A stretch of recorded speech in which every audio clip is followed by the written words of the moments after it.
Hello and welcome back. We got the MLB opening day slate breakdown. We're going to be going over it all. We got the DraftKings and FanDuel slate. We will be breaking it down daily just like we have NBA DFS and last year's MLB. If you have not watched the MLB shows last year, how we will do it is we will start by going over the slate prior, the perfect lineup, the winning lineup, what takeaways we have from that, and then move on to the current slate.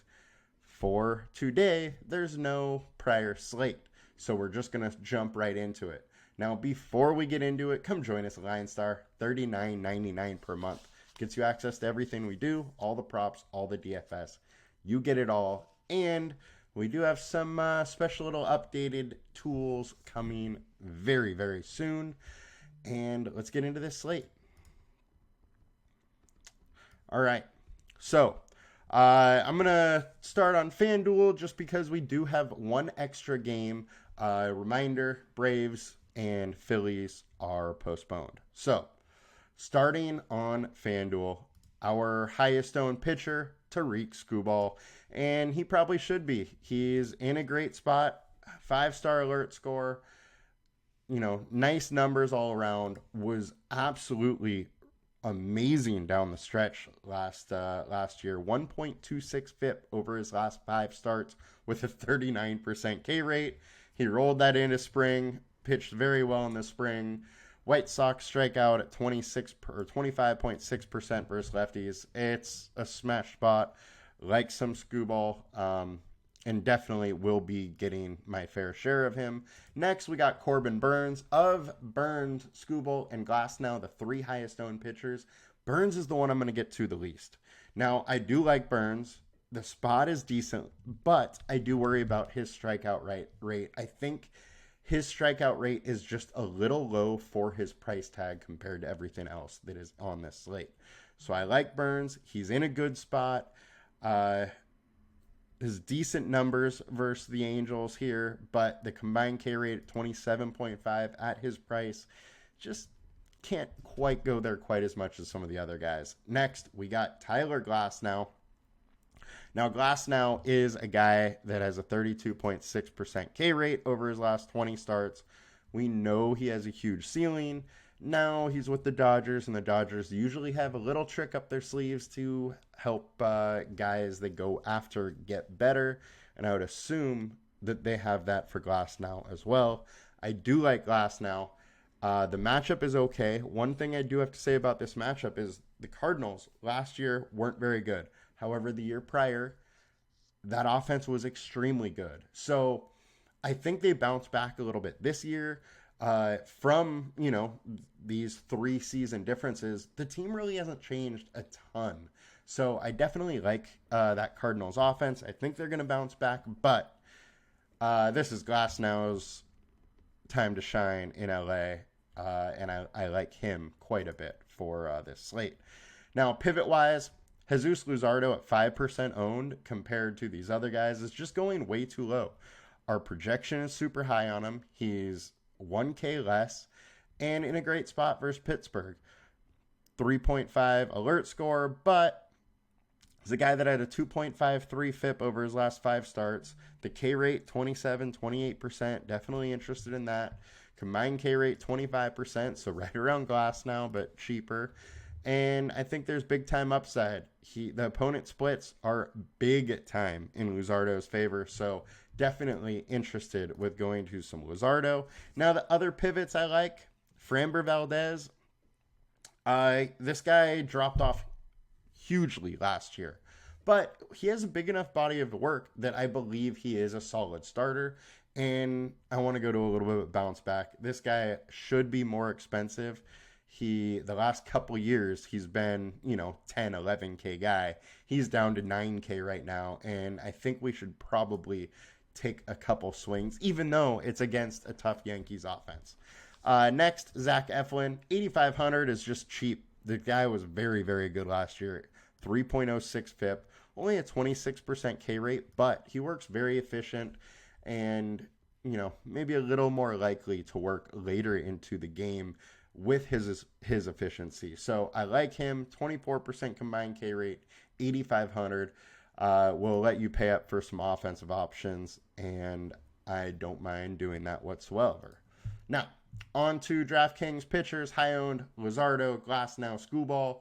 All of them look good. Cole Reagan's coming in fairly high-owned here. Now, 8,700, I don't think it's too expensive for him. There's huge upside with Reagan's, but I think he's getting gassed up a little bit by everybody being so high on him in the offseason. And I'm going to probably take a little bit of a wait and see approach. And Frankie Montas. I don't mind going here. I do think he's going a little high owned, though. We haven't seen him in 2 years. He was a decent pitcher before, mid-4s FIP, but it's not like he, was some game-changing talent.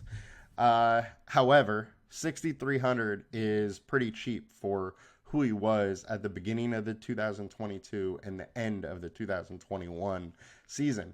Now, is he that guy again? Really, nobody knows. I think it's an interesting spot to attack with Montas, but I also would say that it could be interesting to attack with the Nationals. He's been out of the game for a while. A lot, pitchers and hitters catch up with pitching quickly, and the game's just different 2 years down the line. So that one I could see go either way. Now another pivot, I don't mind Logan Webb. 8,400 is cheap on a DK. He's a pitcher sub, 3 FIP. The one issue is his strikeout rate is super low. So I don't love the K rate, but when he's on, he is very, very good. And he's striking out 21% of the Padres lineups, and every year, he seems to have one blow-up game versus the Padres. Is that the first game? Maybe. Framber we went over. Eflin, way too cheap here, so don't mind going there as well. Now let's get into the stacks. So, highest owned stack, Cincinnati Reds. Think it makes a lot of sense. Josiah Gray hasn't been good.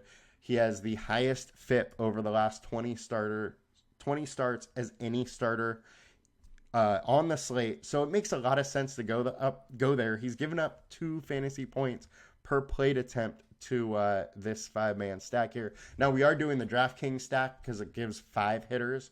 So it just gives us a little more information as far as the full team. And full team here is what we're really going after. We are focusing on stacks because you really need to stack in MLB, and the team is important. So I want to just emphasize that. So Cincinnati looks great. Also very good ballpark. So I definitely will get some Cincinnati, as I'll get some Dodgers. However, I do have to say the Dodgers are super, super expensive. So you're going to have to pay down at pitcher if you want some Dodgers, especially if you want, any of their top 6 hitters. So one of the things you may have to do is throw in a Hayward or a Lux at the end of your stack just to make it a little bit more affordable, but they are very interesting. And let's get into the highest projected stacks. We got the Dodgers, we got Houston, Cincinnati, and Yankees. I want to talk about this Yankees and Astros game. I think it really could go either way.